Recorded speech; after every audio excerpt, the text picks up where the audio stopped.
enfants souvent ballottés entre foyers et familles d'accueil sans pouvoir être adoptés. Voyez ce témoignage recueilli par Pauline Dame. On se retrouve après avec nos invités.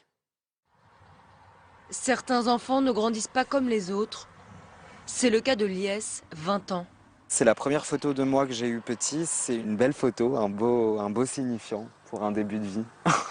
Voilà, c'est dans les toilettes. Ça, c'est une autre photo de moi petit. C'est une des rares photos, hein. Je crois qu'au total, j'en ai, je sais pas, je dois en avoir à peine 10.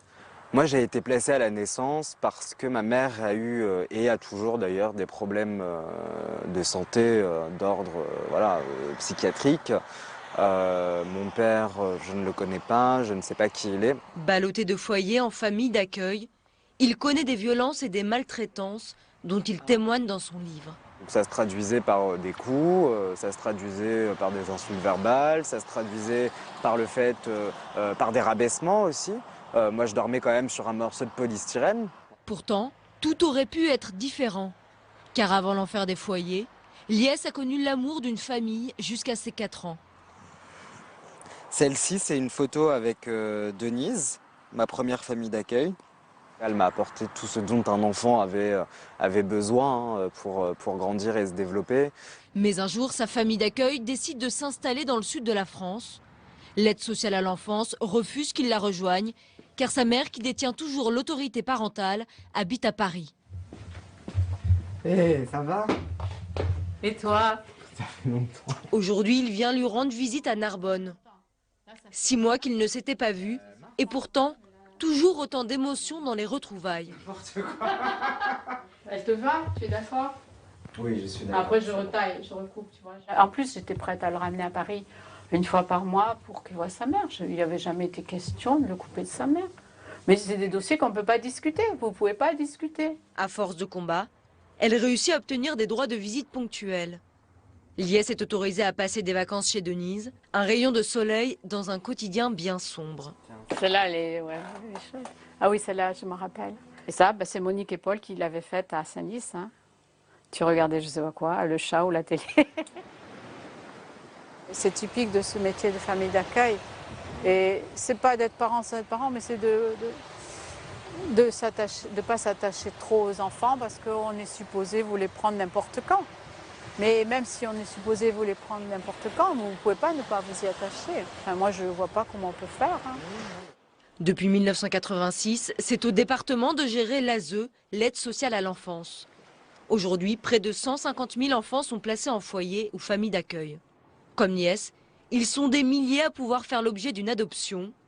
Un gâchis que reconnaît à demi-mot cette responsable de la protection de l'enfance.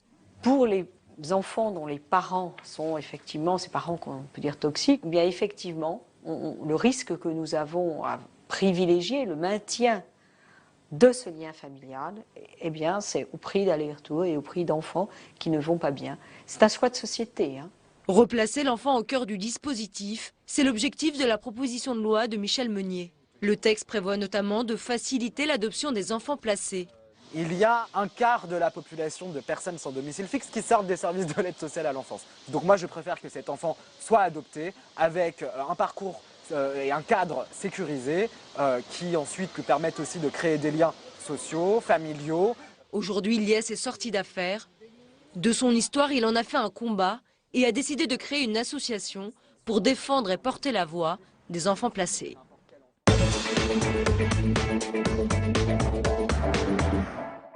Et on ouvre le premier débat de ce Sénat 360 consacré à la protection de l'enfance avec nos invités sur ce plateau. Elisabeth Doineau, bonjour, sénatrice UDI-UC de la Mayenne. Merci d'être avec nous. Également avec nous Hermeline Malherbe, bonjour. Vous êtes sénatrice RDSE des Pyrénées-Orientales. Merci d'avoir accepté notre invitation. Michel Martzloff, bonjour. Vous êtes le secrétaire général de l'association L'Enfance Bleue. Merci d'être avec nous. Et puis Lies Loufoque, on vous a vu dans ce reportage. Vous êtes un enfant donc, qui a été placé et vous êtes l'auteur du livre Dans l'enfer des foyers aux éditions Flammarion. Merci d'avoir accepté notre invitation. Alors hier soir, le Sénat a donc voté cette proposition de loi pour améliorer les dispositifs de protection de l'enfance. Pourtant, ce texte reste insuffisant. Vous l'avez même signifié au président de la République en lui envoyant une lettre. Vous dites bien que c'est l'angle mort des politiques publiques aujourd'hui, la protection de l'enfance. Pourquoi ? Je ne fais que confirmer des propos qui ont été tenus par la secrétaire d'État à la famille, Laurence Rossignol, qui à plusieurs reprises, lors de discours d'ouverture, à la fois des débats sur la protection de l'enfance à l'Assemblée nationale, l'a signifié, la protection de l'enfance est l'angle mort des politiques publiques. Ça reste aujourd'hui toujours le cas pour moi, même si je salue l'existence de ce texte, puisque depuis 2007, on n'avait pas eu jusqu'à présent de débat sur la protection de l'enfance ouvert de cette façon-là. Donc c'est un texte à saluer, mais qui néanmoins nécessite d'être encore et toujours davantage amélioré. Ouais, Voilà. alors on va y venir dans le détail. Michel Martzloff, est-ce que c'est la même chose du côté de l'association L'Enfance Bleue? Est-ce que vous diriez que cette proposition de loi, c'est une occasion ratée d'améliorer l'ASE, l'aide sociale à l'enfance, qui a remplacé la DAS? Oui, non, pas du tout. Nous soutenons totalement ce projet de loi, ainsi que la feuille de route de Laurence Rossignol. Bien entendu, tout projet de loi est efficient s'il est accompagné de mesures budgétaires qui permettent de le rendre efficace sur le terrain. Sinon, on est sur un chemin pavé de bonnes intentions, sans réellement faire avancer les choses. Mais depuis la loi de 2007, un vrai changement a été opéré. Des mesures nécessaires d'accompagnement ont été réclamées par les associations. Et donc, globalement, nous sommes tout à fait dans le support de cette loi. Hermeline Malherbe, quel regard portez-vous sur le texte adopté par le Sénat hier? D'abord, il a le mérite d'exister et il faut remercier à la fois Mugaddini et Michel Meunier qui ont fait le rapport et ensuite fait cette proposition de loi. Très sincèrement, on a aussi la chance d'avoir depuis un certain temps déjà une secrétaire d'État qui a pris le sujet à bras-le-corps. Et en tant que présidente du groupement d'intérêt public Enfance en danger, j'en ai vu quelques-unes puisque j'ai remis les rapports chaque année. Et moi, je me félicite pas. Moi, je suis fière finalement, en tout cas heureuse qu'on ait quelqu'un au gouvernement qui prenne le sujet à bras-le-corps. Et après, effectivement, le texte va du Sénat à l'Assemblée et on travaille dessus. Et il est perfectible, je dirais simplement ça, ce que j'ai dit hier avant le vote, mais il existe et il va dans le bon sens malgré tout. Oui. Donc voilà, il faut quand même être satisfait de ce point de vue. Peut-être encore des questions sans réponse ou des choses à améliorer. Elisabeth Doineau, que répondez-vous à Lies Loufoque et notamment sur cette question de l'adoption, justement? Alors, je voudrais tout d'abord dire que cette proposition de loi, effectivement, était un temps intense d'échange sur justement un sujet majeur pour l'ensemble de notre nation. Parce que investir sur les jeunes, pour moi, c'est investir pour l'avenir. Et notamment sur ces jeunes qui ont rencontré des difficultés, eh bien, c'était très important que le débat existe. Il a été effectivement initié par deux collègues, une ancienne collègue issue de mon groupe Mugaddini, et Michel Meunier, qui a finalement été l'unique rapporteur de ce texte pendant l'examen. Et je pense qu'un texte qui parle de ce sujet majeur, eh bien, il aurait pu être d'excellence. Vous savez, on a beaucoup fait allusion au texte québécois. Et au Québec, eh bien, le texte sur la protection de l'enfance est un texte qui a été interministériel. Et moi, c'est ce que je reproche un petit peu là, dans cette étude, c'est qu'on n'ait pas eu aussi ce décloisonnement possible avec l'éducation, parce que là, il y a vraiment un rapport avec l'éducation qui est très, très fort. Hein. Nous, on le voit tous les jours sur le terrain. Avec la justice, parce que nous avons aussi ces relations avec les juges, avec le procureur. Et puis, pourquoi pas la recherche aussi, parce que je crois que dans ce domaine, il faut aller plus loin et avec plus d'innovation. Ouais. Lies Loufoque, alors vous avez l'occasion d'interpeller deux sénatrices ici sur ce plateau. Quand vous dites que c'est l'angle mort des politiques publiques, alors qu'ici tout le monde semble saluer l'existence au moins de ce texte, qu'il n'y en avait pas eu depuis 2007, qu'est-ce que vous voulez dire ? Je pense que le texte répond à certaines demandes qui sont essentielles par rapport à la recherche, notamment. On a eu plusieurs propositions qui allaient dans ce sens, renforcer les travaux de recherche en protection de l'enfance, puisqu'en effet, on a des chiffres soit qui datent, soit qui ne sont pas remis d'actualité ou des études pas suffisamment précises ou qui, voilà, on aimerait toujours en avoir plus forcément aussi, qui ne traitent pas certains sujets. Angle mort aussi de la politique publique, puisque la question des mineurs isolés étrangers n'y apparaît que très peu, ou quand elle y apparaît de façon négative. Moi, je déplore fortement la question des tests osseux sur ce texte. Et là, pour le coup, je dénonce un fort recul sur la question. On vient encadrer des tests osseux. Plusieurs amendements à l'Assemblée nationale et au Sénat en demandaient l'interdiction, ce que les associations demandaient elles aussi, ce que la communauté scientifique demandait elles aussi. Et là, on les encadre. Donc, de certaines façons, on les légitime sous prétexte qu'il n'y a aucun autre dispositif permettant de prouver la minorité ou la majorité d'un jeune, ce qui est pour moi catastrophique. Et en ça, c'est un recul. Et je le répète, c'est un vrai recul, d'autant plus qu'aujourd'hui, dans les départements, sous prétexte budgétaire, nous refusons à certains moments de prendre en charge des mineurs isolés étrangers. Donc on met clairement en concurrence des enfants placés français et des enfants placés étrangers. Et en ça, c'est catastrophique. Alors, beaucoup de choses dans ce que vient de dire l'IS loufoque Michel Martzloff. Et c'est vrai qu'au regard de l'actualité, il y a toujours des faits divers qui viennent nous rappeler les failles du dispositif de protection de l'enfance. Est-ce que ça tient à ce problème d'organisation territoriale? Oui, nous regrettons vraiment que le Sénat ait retiré la création du Conseil national de la protection de l'enfance, qui donnait des orientations sur la politique générale de protection de l'enfance, émettait des avis et évaluait l'efficacité des recommandations. Nous voulons aller plus loin. Nous pensons que la politique de l'enfance doit être homogénéisée au niveau des départements. On a assisté dans un grand nombre de procès. Nous avons plus de 750 dossiers dans nos associations L'Enfant Bleu, et nous voyons souvent, très souvent, des problèmes de disparité d'un département à l'autre. Et dans des procès récents, nous avons vu que un manque de suivi quand les familles déménagent. Voilà, il y a par exemple ça, mais il y a aussi d'autres cas très précis concernant les évaluations, où par exemple on ne voit pas les enfants séparément, qui savent beaucoup de choses puisqu'ils sont dans la famille et qui peuvent révéler des choses que, évidemment, les parents maltraitants se gardent bien de révéler. On ne fait pas d'enquête de voisinage, par exemple. Ça, je pense à un département suite à l'affaire Bastien et à l'affaire Inaya qui va venir à la fin du mois.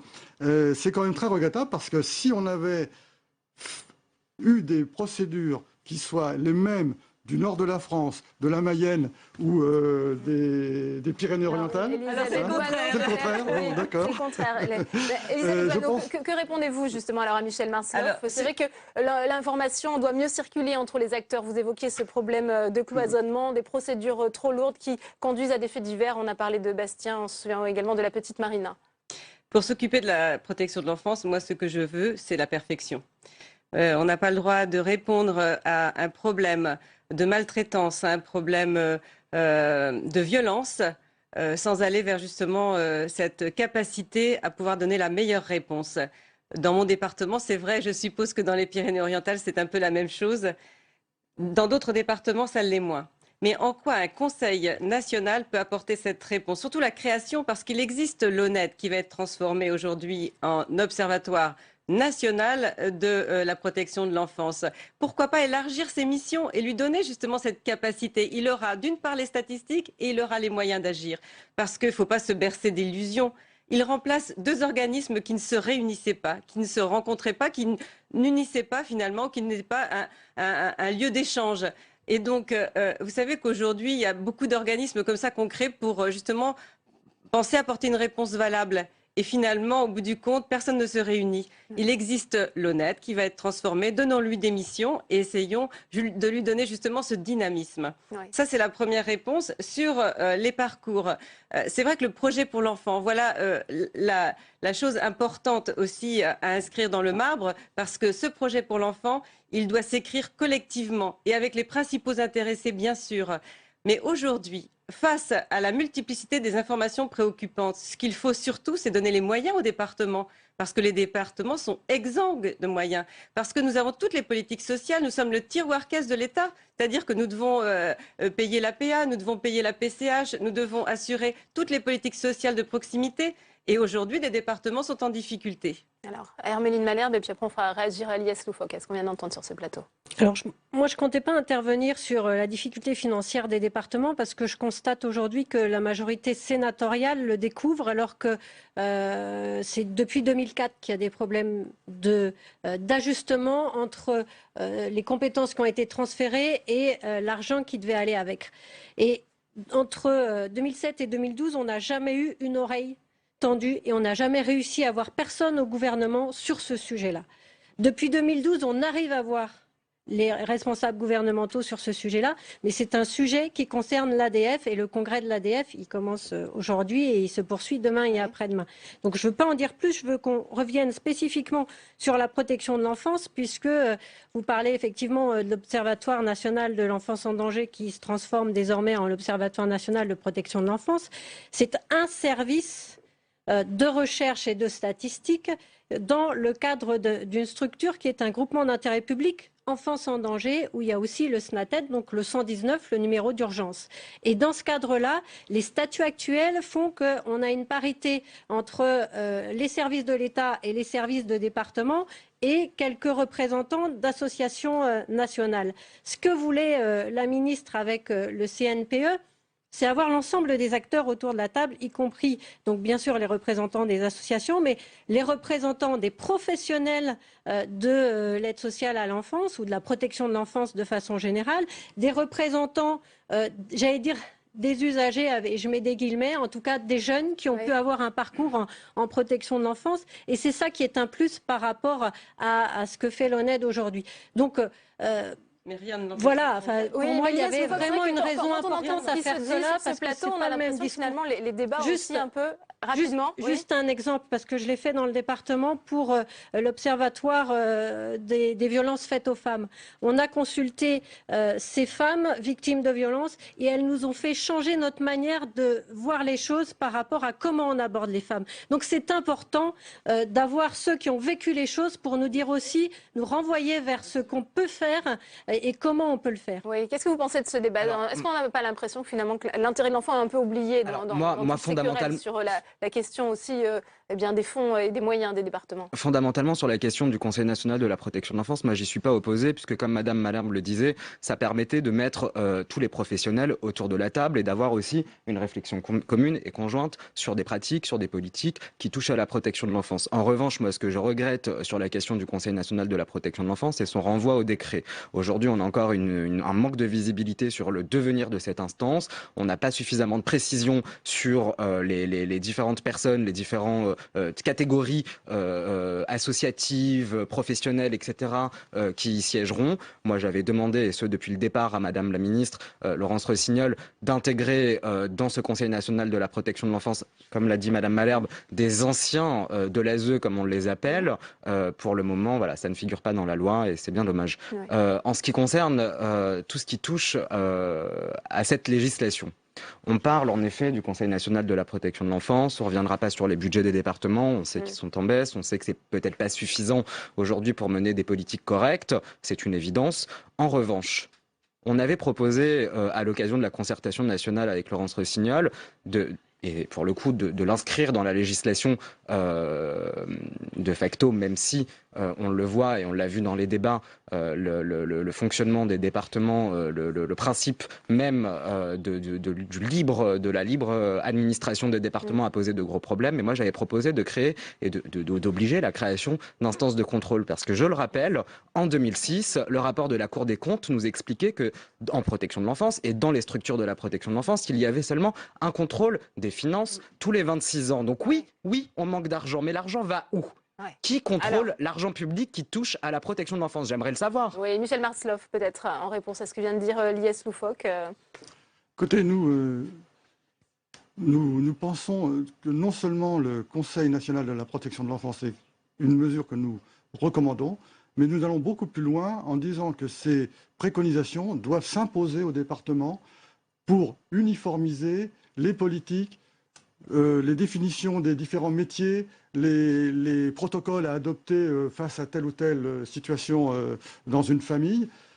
On assiste vraiment à des tels dysfonctionnements lorsqu'on est dans un procès d'assises, par exemple, qu'on est complètement ahuri par le fait que si cette famille s'était trouvée dans un autre département, cet enfant, l'enfant qui a été victime de barbarie, aurait été sauvé.